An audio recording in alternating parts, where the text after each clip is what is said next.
Well, the weather's kind of changing bad and good and bad and good. It's getting cloudy and then the sun comes out, and it gets cloudy again and the sun comes out. So I don't know what it's going to be like on our chaga hunt today, but I'm really hoping you guys will come and join me. So there is a part of this trail I've been down in summertime to a point, and then it kind of opens up to a field. I haven't been past this part. Only in wintertime I've been a little bit onto the field, but anyway, I couldn't go past that. I was with my son and he was kind of getting nervous, and there's some dogs following us and he wanted to get out of there. So today I'm going solo. So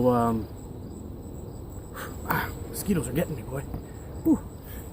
Today I'm going solo, so hopefully we can find something cool while we're out there. So hope you enjoy the hike with me, guys, and cross our fingers, see if we can find some chaga. I'm just gonna have a quick snack and then we'll head on the trail.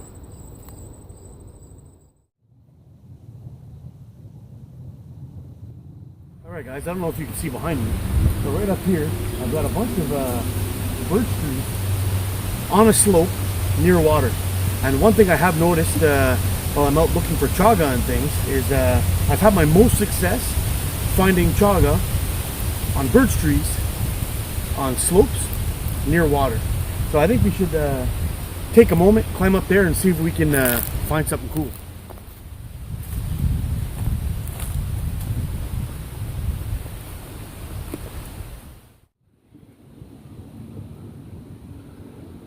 Got two squirrels there. Oh. Doesn't look like to be anything on this guy. He's got some nice burrows growing on there though. Maybe a future cook cell. We'll just let those get bigger.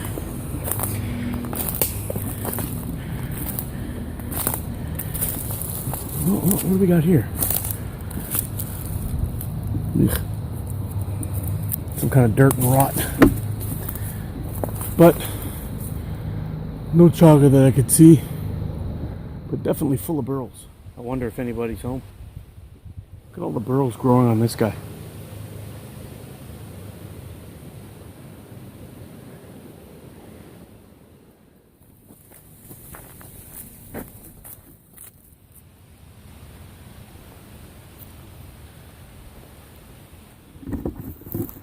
So, interestingly enough, I've never actually been here in summertime. So, I decided today, well, since there's not much going on and my plans were kind of ruined, that we would, you know, go down that trail a little farther and see where it goes. And it's really, really nice in here. There's a really big lake. I'm going to see if I can get closer. Well, not a real big lake. Let's say a big pond. And we'll see if we can get a little closer to it. But I found a bunch of birch trees. Just, I don't know if you can see, just back there. There's a bunch of yellow birch and whatnot. And I was hoping to see if I can get my hands on on some chaga. So, having this being an unexplored area for me, we'll just keep on going and follow the trail and see where it goes. The last time I was here in wintertime, we crossed that lake and we basically thought it was just a big field. Had no idea that there was water under there. That's one of the dangers, I guess you could say, of hiking during wintertime. You know, if the ice was too thin, we could have went right through and been, you know, in a little trouble. But now that I know it's there, I can take precautions and enjoy this area. So we're going to keep on going. I don't know if you can see this here. Pretty huge wetland here. Unfortunately, just like every other nice piece of land, there's got to be a friggin' house on it. But anyway, what can you do? If you still want to enjoy the lands, the outdoors, you got to come out here and and deal with all this, all that crap. But anyway, we'll keep on walking around. Hopefully, we can get our hands on some chaga today. That would be a wicked end to this day. So let's keep our hopes up.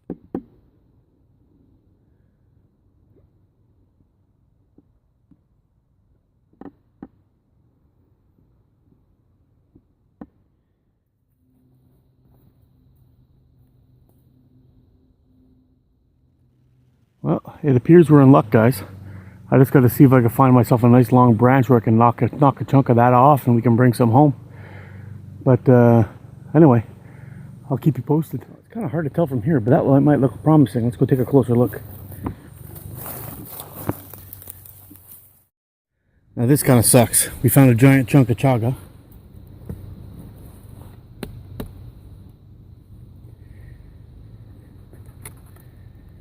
But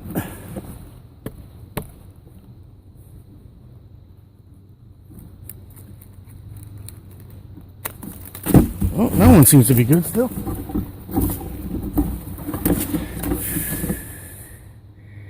That looks pretty nice. All the stuff down here though seems to be rotten. I don't know if you can see that.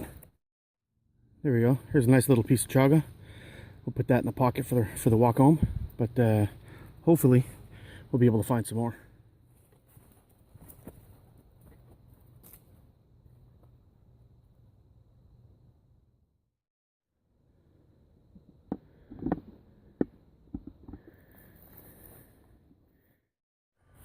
All right, guys.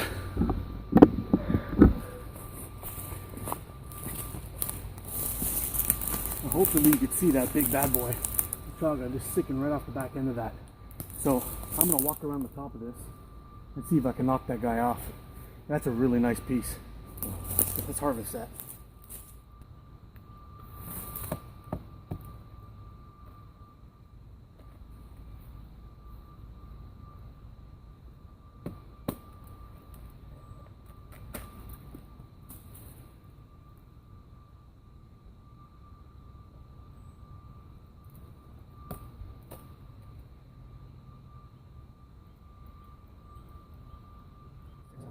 Yeah, so I might just keep this piece for tinder, but this piece is going to be great for some tea. We'll have to dry this out, take this home and dry it out.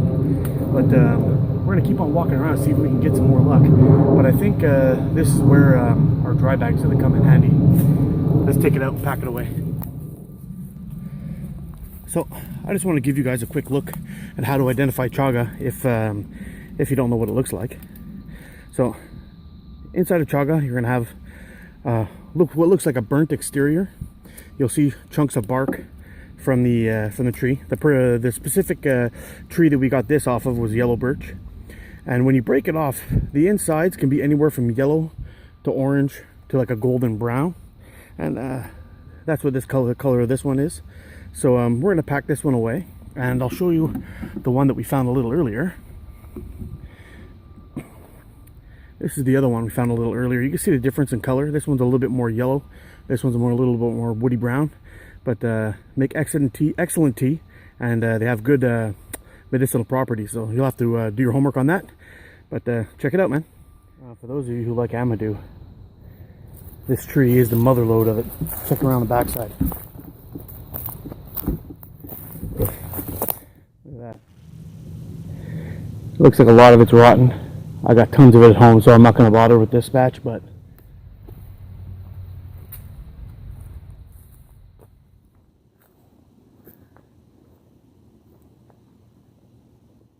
yeah, so I'm about an hour and a half to I don't know, maybe 2 hours onto this trail, and it's time to go home.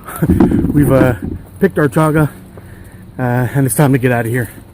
It's a bit of a walk to get back out again, and you know, there's lots of roots and sticks and rocks and logs you have to walk over, even though this was probably at one point a really nice trail. But the branches and everything have all been taken down. So sorry, here, take a look. You can see the shape of the walkway now. It is not nearly as good as it could be.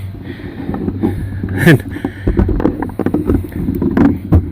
there's not much to it left to it anymore, so you gotta kind of choose your steps kind of wisely. Although we're not far from homes right now, with people mowing their lawn and all that, you could probably scream your head off, and you might be down on the ground for 20 minutes or so while you're waiting for someone to find you. And I don't know, they probably wouldn't bother you too much around here, but there are coyote in the area, and that's probably the biggest predator here. We don't have any bear or wolf, but I wouldn't want to be lying down on the ground defenseless with some coyotes in the area. That would suck. Wait a minute. Could it be?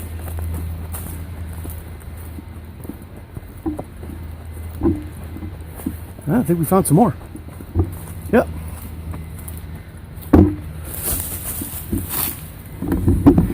Well, We got some more chaga here. It's nice and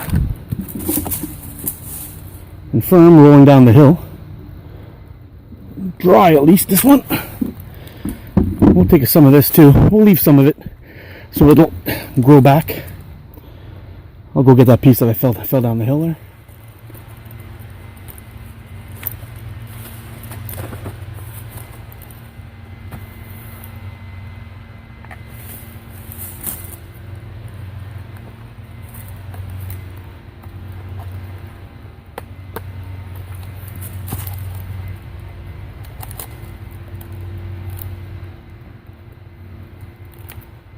Oh, it's kind of grown weird. It's all in there. You can see the whole crack's all filled up here. It's got some spider webs on it. And whatever. Oops, I'll take that piece too. But I left all this inside, not to get to the wood or damage it at all. There's some more there, and there's some more growing there. But I'm going to leave all that. And maybe by next year, we'll have another batch to come take.